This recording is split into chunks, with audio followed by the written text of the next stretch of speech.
Hey guys, still there, and welcome back to the Wargame Red Dragon mod 1991 War. The 1991 War changes the game, as its title indicates, as if a war broke out in 1991. It takes away a whole lot of units that you might be familiar with. The more advanced stuff that we usually call in early in the battle, because they're so effective, they're mostly gone. So you're going to have to rethink your decks, you're going to have to rethink your strategy, and you're going to have to get used to new units with new capabilities. This is the REDFOR Armory quick overview. I already did the blue for, link to that down below in the description. Now it's a quick overview, which means that I'm not going to go into specific decks, I'm not going to go into specific nations. It's a broad strokes overview. Yes, I will miss things, and I can already see the comments going, oh damn it, you missed this unit, oh that's a very important unit. Absolutely. If you spot anything that you think should be of note to people playing the mod, by all means point it out down below in the comments, because there are currently 1,542 units in Wargame. Let's say about half of those are in REDFOR. That means that I simply cannot cover all of those in a quick video. Now, two things overall in this mod. One is that Navy REDFOR has no command ships. Nothing. And this is interesting, because it changes the REDFOR units to only have support ships. So coastal support ships and some supply units. But aside from that, this is all that they get. The Cheongju, the Komar, the Muna, the Project 1204, the Shanghai, and the Shantou. Blue 4 does get a Navy. They get the .99 BGA-1A1, which comes with just a couple of Exocet missiles, but just the 4 of them, a couple of Sea Cats and the Vickers, and they have the Fremantle. But aside from that, no more command ships, so plan your strategies accordingly. Anyway, on to REDFOR. We have quite a few interesting units over here. Starting out with the logistics, I had a good laugh when I saw this thing. This is a Führungstrabant. Might be an officer sitting over there just listening to the radio, if those things have a radio, and giving orders. It is a 100-point command vehicle. It has, of course, no amphibious capability whatsoever. Apparently it was designed in 1991, although I believe it is quite a bit older than that. Road speed 150, off-road speed 70, which, to be fair for a vehicle like this, I really hadn't expected. Small size, no stealth, and autonomy is actually quite good. Aside from that, we have, of course, the T-80 BVK command tank. Quite expensive, pretty heavily armored in this mod, seeing that most tank guns do a maximum damage of 20. That's not counting ATGMs, I'm just talking about the kinetic damage that they can put out at max range. And you can see that this thing can also dish it out pretty nicely, 18 AP. It's a command tank that's going to be able to fire back. Might be especially valuable in tactical games. Now, aside from that, there is not really too much that has been changed in a very interesting way if you're looking at the units in the logistics tab. One interesting thing that I did come across is that you have the command infantry now transported for the North Koreans in an MD-500D.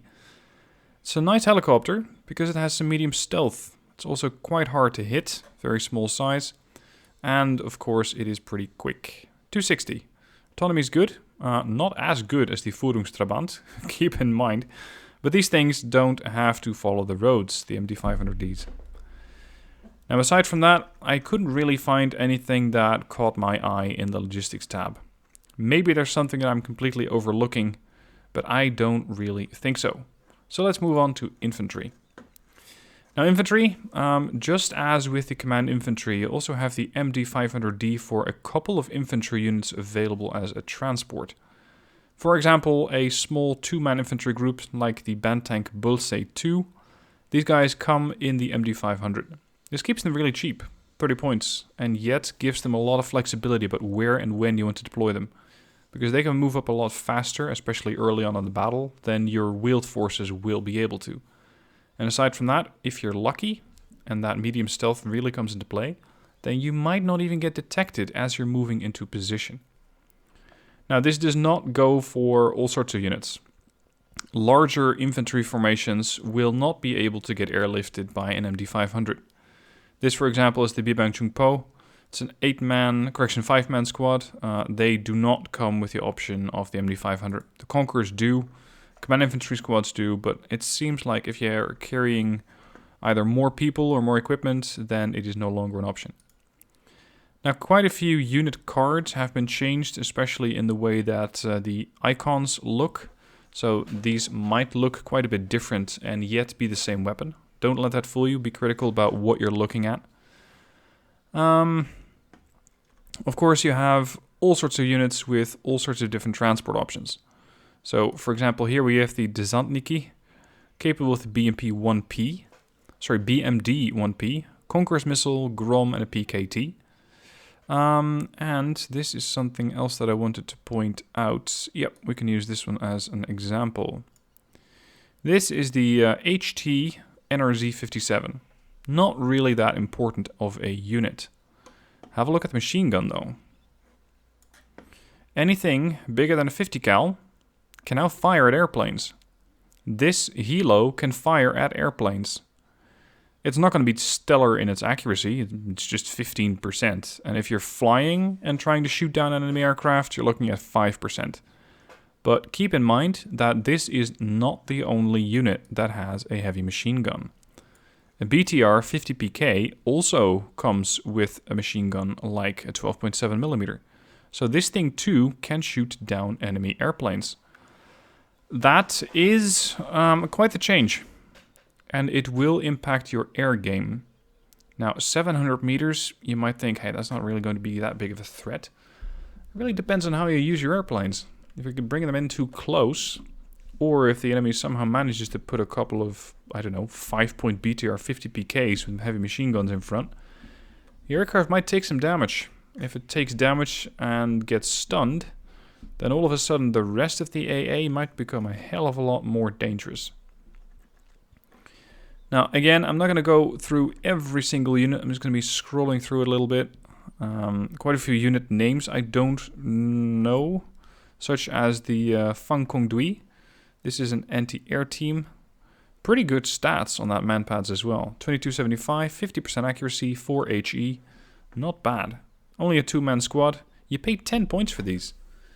You can just deploy these all over the battlefield, and you have a pretty effective AA net. Especially if you also think that the WZ-503, which is another unit that I don't really know, also can shoot at airplanes. Again, it's 700 meter range, it's not going to impress anyone. But for 15 points you basically get 1.5 AA unit, if I'm being kind. So it does add up over time. Phan Thanh Ke Duy, another AT weapon. Very powerful anti-tank weapon for the Chinese. It's just a 2-man squad, but they do come with a 26-25 meter range, 22 AP. That's enough to go through any armor, and they carry 6 of those. Again, not too expensive, just 20 points. Gardici, pretty good anti-tank weapon. Not as good of a range as the Phan Thanh Ke Duy, but these guys are more of a direct engagement squad. Shock train squad, 10-man strength with the RRB M90, and I'm not going to take a stab at that. 50% accuracy and 24 AP. Gongbyong, grenade launcher infantry. For the Russians, keep in mind, for the Russians, generally they don't get these, but thanks to this mod they do. Now, one thing that's important to note is that the mod authors explicitly mentioned that they tried to make every nation viable. Normally, you have these nations which are, well, let's say they're nations you play more for fun than actual combat effectiveness, because they sometimes just lack units that you might really want. In this mod, every nation seems to be able of holding its own.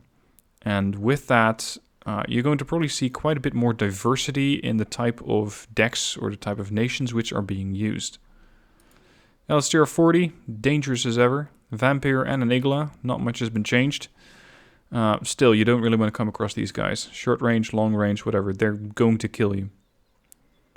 Luzandui, 15-man shock train squad for... Hold on, did I actually mention that there was Russian... Yeah, sorry, no, these are Russian. I was thinking I might have confused the Chinese with the Russians. Never mind. LPRS Trailer 2MA. cheap North Korean anti-air unit. Interestingly, the OT tab for some reason is really expensive. Now this is a 14.5mm machine gun, and as you can see it already has better range than the 12.7. Also they adopted a Pinsgauer for some reason. Not really sure why, but sure. We'll go with it. Oh, and here's another good example. The OT-60 M60P comes with a 792mm machine gun. Cannot fire at airplanes. At some point, it's just too small a caliber to actually hit them. Yeah, here's another good example. OT-60PB. It carries a 792mm gun, machine gun. Cannot hit enemy airplanes. The M2 Browning can. So again, anything that seems to be 12.7 or greater can actually engage airplanes. Loads and loads of units, loads and loads of infantry options. Sometimes really, really nice ones. BMP-1PG, Grenade Launcher, Grom, and Victoria. Only for 10 points. You could argue that these guys are more effective at dealing with anything else than the Motostrelki that come in them. So maybe you just want to try and get as many of these things out on the battlefield and just take your Motostrelki as a bonus. Wachregiment, still 15-man shock squad. AT weapons a bit subpar. Accuracy's pretty bad. Generally anything below 50% accuracy I consider to be not that good. AP 15 is alright. Yeah, it's just a heck of a lot of infantry. And you could keep scrolling. I'm going to keep scrolling until I hit the bottom. Again, lots of units I'm not going to be covering. I'm still a bit on the fence about whether I'm going to do deck reviews on every single nation. So, sorry, not a deck review, but an armory review for every single nation, because it's a hell of a lot of work. And I don't think that many people are going to be playing this mod. Now, any new units? Ryukyeon Day. I think these are new. North Korean Elite 15-man squad. Their anti-tank weapon is not that good, but they are a 15-man elite trained squad, and that means that they're going to be very effective at dealing with enemy infantry. I mean, a 60% accuracy on your main assault rifle, that's really, really potent. Fortunately, they're not that expensive. You combine them with the transport, that is fairly cheap. So you can get 35 points of Ryukyeon Day and start kicking out enemy infantry from your town. Now this is an infantry unit that I thought was interesting, the SBSZ. They are elite 10-man squad, come with a pretty decent range anti-tank weapon. 20 AP, guided 9M115 Metis. Sackless missile, so you need to keep an eye on the target while you're firing it. 50% accuracy, 20 AP. Nice weapon. And aside from that, they seem to be also very effective against enemy infantry. Something else. We have Spetsnaz GRU. They have been moved from their Reconnaissance tab to the Infantry tab. The standard Spetsnaz, I'm not sure if they're still here. I'll do a search in a second. Spetsnaz GRU come equipped with the Volga. Very powerful anti-tank weapon. Range is a bit short, but if you can sneak up on the enemy using good stealth, then if you hit him with a 23 AP weapon, that is definitely going to leave a mark if it doesn't outkill them or kill them outright. And aside from that, we have the 9K38 Igla. Another powerful anti-air weapon. Range is pretty good for a SAM. 2450, 1960, I mean, it's not bad. Good weapon. Unfortunately, they only carry 4, so don't expect these things to be holding the line forever. I personally use these as a quick land grabber, similar to the FJB or the LSTR. SAS, you could also compare them to. Give them a bit of gunship support. Maybe an Mi-8 MTV would be enough. The Mi-24D is already going quite expensive, because then you're paying 80 points for an infantry and a helo. To be fair, I don't find the helo to be that impressive. K-29TB might also be an interesting option. 2 762mm autocannons, or at least I think they're autocannons. No, they're Gatling guns. Decent accuracy, hell of a lot of rate of fire. So if you're looking at enemy infantry out in the open, then they can take these out with the Gatling gun and those rocket pods. I think that about covers it. Oh, actually, yeah, let me have a look at the Spetsnaz. Yeah, we got no further Spetsnaz. We got the UVP and the Spetsnaz group, but the standard Spetsnaz with their heavy anti-tank or heavy anti-infantry weapon. seems to be gone. Okay, moving on. Support. Lots of support units have been changed. And as I mentioned, they try to make everything viable. So you're looking at an extremely powerful anti-air weapon for North Korea. The 2K11 Krug. Almost 5 kilometer range. 10 HE. It only carries 2 missiles. And they're not that accurate, so that could be a balancing factor. But 10 HE, this thing just needs 1 hit and it kills a plane. And at a range of almost 5, it is quite the threat. The only thing that sets it back is that accuracy. But still, I thought that this was a really interesting unit. Now, aside from that, you're going to see units which have the same weapon in 2 different categories. Or in 2 different slots, as it were. For example, the Dana, it has a main gun and a howitzer on it. Of course, you can only fire one or the other, not both. And as it turns out, these things are shared between them.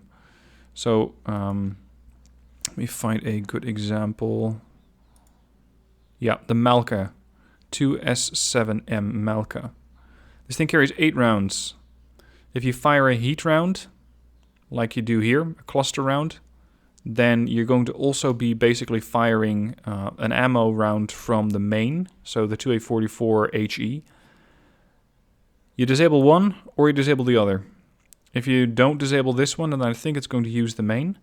Otherwise, just click this one off while you're in game, and it'll fire the howitzer with 10 AP cluster. I'm really eager to try that one out. And as I mentioned, it shares ammo. So if you fire a round from this, you only have 7 rounds left for that, and vice versa. Or at least that's how I believe it's going to work. What else? Oh yes, the Tor. Now the basic Tor is just a really good anti-air unit, as per the usual. Can deal with helicopters at decent range, can deal with airplanes at even greater range. Accuracy is good, HE is alright. Nothing too special.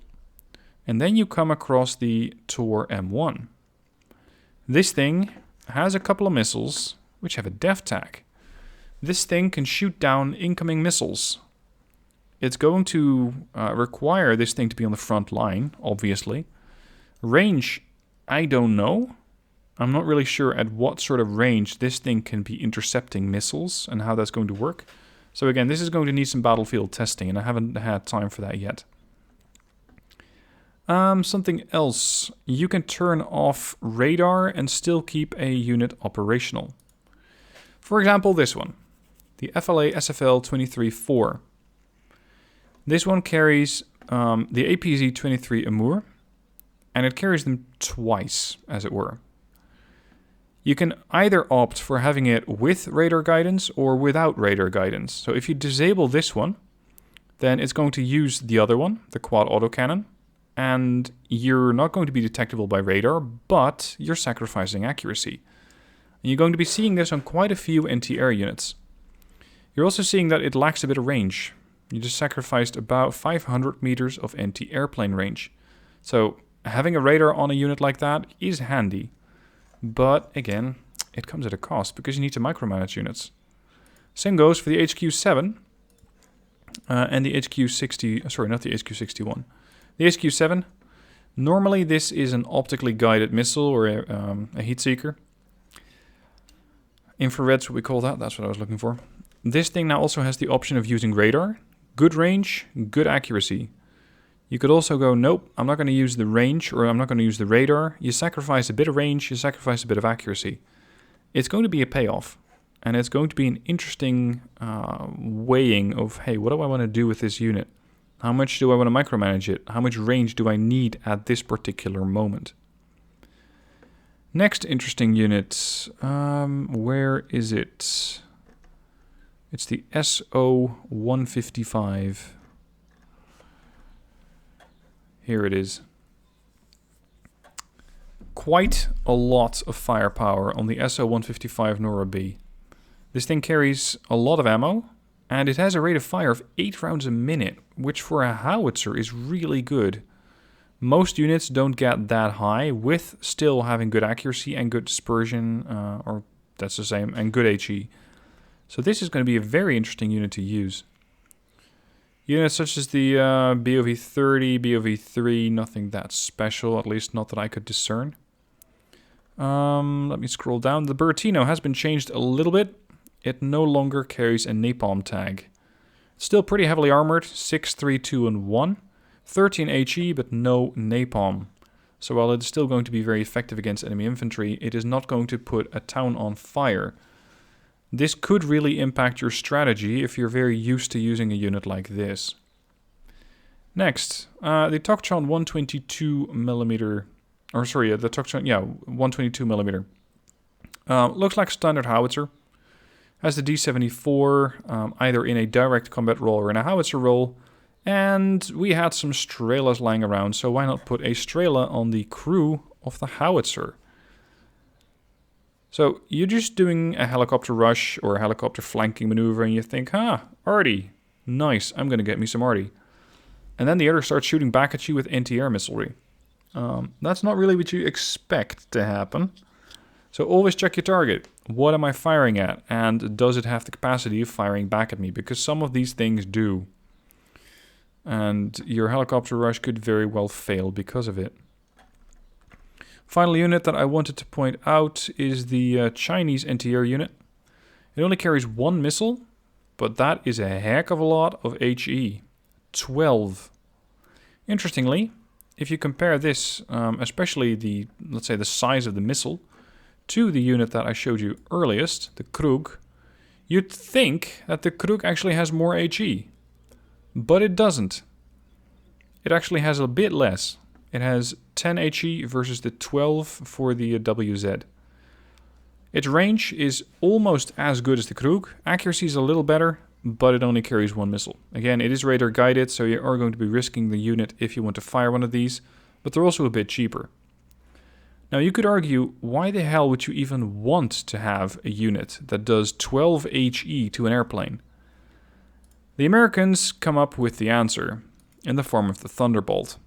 The Thunderbolt, as far as I've been able to discern, is one of the few units that has 12 strength.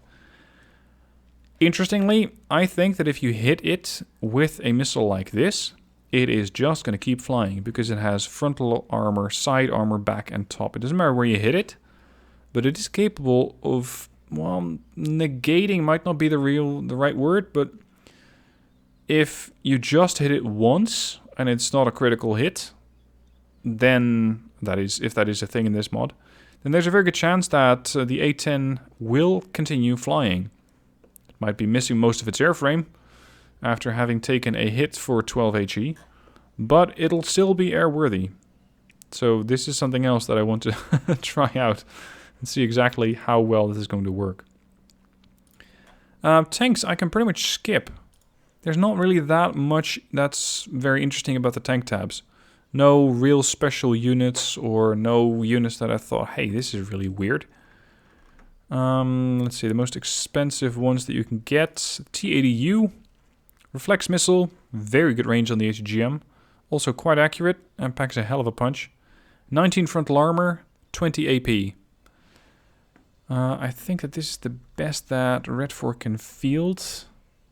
Here's the M84A, 20 AP on a 110-point tank. That's really good. You are going to be sacrificing some armor while you're doing that. T-72B, 1989, 20 frontal armor, 20 AP. Really good overall gun tank. And I think, what do the Chinese have? Yeah, the Chinese are quite far behind in tank technology. You might have to overwhelm the enemy with just multiple ZTZ-88Bs. Or even ZTZ-79, because those two have an 18 AP gun. Of course, their frontal armor is really not up to snuff. So that is going to be a problem. Moving on. We have the Reconnaissance tab. You're going to find quite a few interesting units over here, such as the Rheostat. This is a Russian reconnaissance unit, and it is very nimble. 80 kph off-road, can do 40 kph amphibious, good road speed, of course, being tracked, good stealth, very good optics, small size, and it's only 15 points. You can throw these things all over the battlefield and just get really good information about what the enemy is doing. Now, as I mentioned in the Blue 4 Armory review, you also have a couple of units which get airlifted. the Aufkladung UAZ is airlifted by an Mi-8T. And you're going to find stuff like this happening a few more times. It's not as excessive as it is with Blue 4, which tends to airlift a lot of stuff with Chinooks and Super Stallions. But still, REDFOR does have some units which can do it. T-72 Reconnaissance Tank. Nice overall tank. It's not stellar in any department, but it does everything pretty well. 15 AP, 17 frontal armor, 9 side armor, good optics, good off-road speed. It's a really good tank. And if you support one of these things with some other East German material or units from your allies which have a far better gun, then you don't need a weak counter or you don't need a weak spotter, because this thing will do the trick. Another unarmed reconnaissance vehicle, another really nifty unit. 60 kph, very good optics, good stealth, again amphibious. These units are going to be very, very important. What else did I note? The T-72 M1 Reconnaissance Tank. That's this one. Check. The Diversanti. Here. This is a Yugoslavian unit. It's a sniper team that can also defend itself against helicopters. I'm a bit torn about this unit. Because on the one hand, I really like the way that this thing can engage everything it spots. Well, with the exception of armor. At the same time, all this expensive weaponry, you're not likely to use. Because it's an exceptional stealth sniper team. You don't really want them to be giving their position away. So while they can engage units, the question is, do you want them to? Next, Spetsnaz VMF. They are sitting somewhere down here. Down. Oh, Rozvedka Gru, by the way. Elite reconnaissance team. AK-74U, RPG-26 Eglin, and an SVD sniper. Really versatile unit. Again, they're quite expensive, but they are elite trained, very good stealth, very small, very good optics. I would definitely deploy these in towns as well, because they are so versatile. Okay, where's the Spets? Here's the Spetsnaz VMF. The Spetsnaz VMF have a sniper, as they do most of the time, the Vintorez. And they also, and I don't quite understand this, they come with a grenade launcher called the Device DM. It's an anti-vehicle grenade launcher, from what I've been able to discern. It has a very good accuracy. I'm not sure how people just don't miss with a grenade launcher, but maybe that's just the sort of tag that they gave it. Heat rounds, so you're always going to be doing damage. 3 AP. Range is not that good, but hey, you have exceptional stealth. You can sneak up to anything. 15 rounds a minute rate of fire means that you fire this thing every 3 seconds, or sorry, every 4 seconds. That's quite a potent weapon if you're going behind enemy lines and you're sniping high-value targets along the lines of CVs, which you could engage with the Vintorez, or if you're going after HE weaponry along the lines of mortars, howitzers, or AA pieces. Next is the T-80U Razvetchik, another reconnaissance tank. This one's even more impressive than the T-72 that I showed you a moment ago, as a T-80U is generally more maneuverable. 75 kph versus 60. You are sacrificing in autonomy, because you're going down from 700 to 450. Optics are still good, but the gun packs more of a punch, and the tank has a bit more armor. But this armor difference can really make an impact on how survivable this unit is going to be. Because 17 AP, or 17 frontal armor, gets penetrated a heck of a lot easier and means far more hit point loss than the 1 hit point that you're going to be losing if you get hit by another heavy tank. Or, well, I suppose you could call it super heavy in this game, or in this mod. Aside from that, this thing has 12 strength versus 10. And next, we have the vehicle tab. I found the Nona S over here, which I believe is not a normal unit to be in the vehicle tab. It's a fire support vehicle, can either engage units in a direct role if you really need it to. Fires at very, very short range, 875. If it hits something, it's going to definitely leave a mark as it's 20 AP, but the question is, will it hit something? 25% accuracy. Aside from that, you have a 35% accuracy main gun, 5 HE, good rate of fire. Every 6 seconds you can wipe out half an infantry squad if it's not in cover. Now let me turn off the transports, because that's going to slightly change the image. The Storm is another very interesting anti-tank weapon. And normally it does just that, anti-tank warfare, and it does it well. Now it can do more. Now it can also fire at infantry. Again, you're going to have to pick which you want to be shooting at, because it doesn't carry that many missiles. But 5 power against infantry could really wreck their day. And you're going to be wrecking their day at a good range of 2800. So again, keep in mind, what do I want to fire? And I'm not sure if the Storm shares the weapon, because this is the Kokon and this is the Mark F Kokon. I'm not sure if this weapon also shares it. Aside from that, there was the... no, not that one. The Tokchon 130. Here you are, sorry, the Tokchon 370. If, for some reason or another, your HE is a bit lacking, and you really want enemy infantry dead, bring on the Tokchon 370. 12 HE. The chance that you're actually going to hit your intended target is about 1 in 10. I'm not even sure if that matters, because if you point this thing in the general direction of the enemy, and it hits anywhere near, then you have a very good chance of wiping out half an infantry squad. At the same time, it comes with a Strela 2M, so it can more or less defend itself against enemy helos. More or less, because I wouldn't risk it. It is a 50-point unit, it can pretty much get one shot by enemy HEGMs. Its range allows it to stay pretty far away from the battle, or let's say just beyond your tank line. But aside from that, it is pretty weak.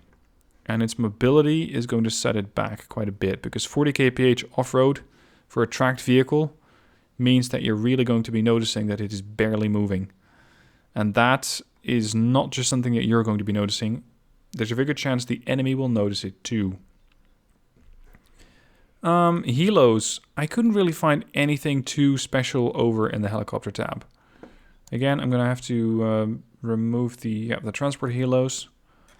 But there's just not that much that is so interesting in this particular area of the deck section.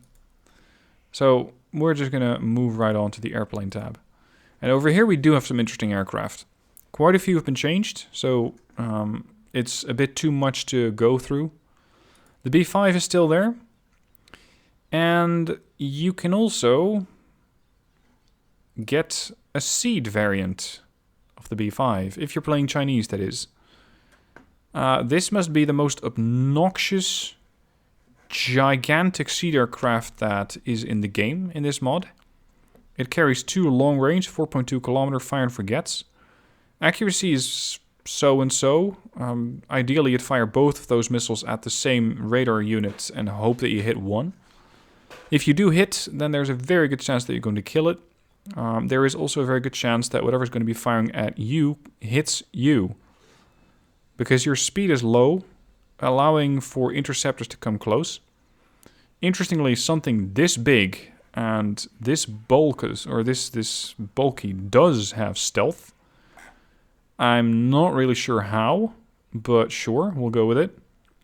Turn radius means that it's going to take the better part of the map to turn around. So be careful with the HD5. Be very, very careful with the HD5. Let's see if the Chinese have any other seat options. No. Unfortunately not. This is what you're going to be stuck with. Alright. Other airplanes that caught my eye were the MiG-27s. They were, I believe, quite a bit down here. Yep, here, the MiG-27. We have 3 variants. The MiG-27D comes with a long-range anti-tank weapon, 30 AP, one of the highest values in the game. KH-29, fire and forget, 2 missiles, 3.5 clicks, good accuracy. And don't discard the gun either. because this thing can go through 4 AP with, 4 armor with heat, so always do damage. And with a rate of fire like that, it just keeps pelting an enemy armor unit with those rounds. It's going to do a hell of a lot of damage to armor. So if you don't have any sort of AA threat that's going to be making life miserable on this plane, I'd say you might be able to use it as a sort of makeshift Thunderbolt. The only problem is its turn radius, which at 400 is not that good. So you're going to be doing a strafing run and then ideally getting out.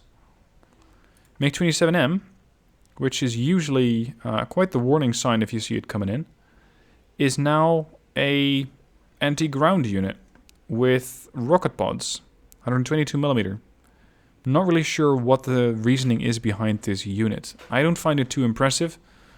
Might be handy to take out an AA unit in a pinch by flying it directly at it and hitting it with rocket pods. I'm not really sure. But I think that the Russians have some better options for that.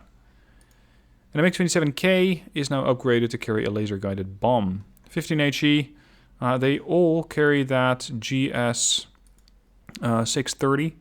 So they all have that potential of really wrecking enemy armor with the gun. If you drop this on a tank, it's still going to be very effective. But I'm not sure if it's going to be as effective at killing it as the K-29T will. It might. Something else noteworthy. Let's see.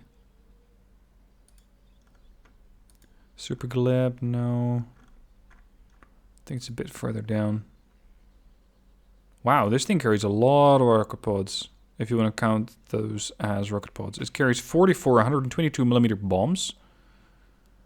It's probably going to deliver those all at once. So that's almost a carpet bomber in a weird version. Ah yeah, the SU-25. This one has been changed to carry a short-range air-to-air and rocket pods. And these are not your average rocket pods because they do 16 HE. These are 340mm rockets. SU-25T is still a very capable anti-tank weapon. Again, you need to make sure that there is no anti-air threat. Because while this thing does have some armor and quite a bit of strength, it's a bit slow.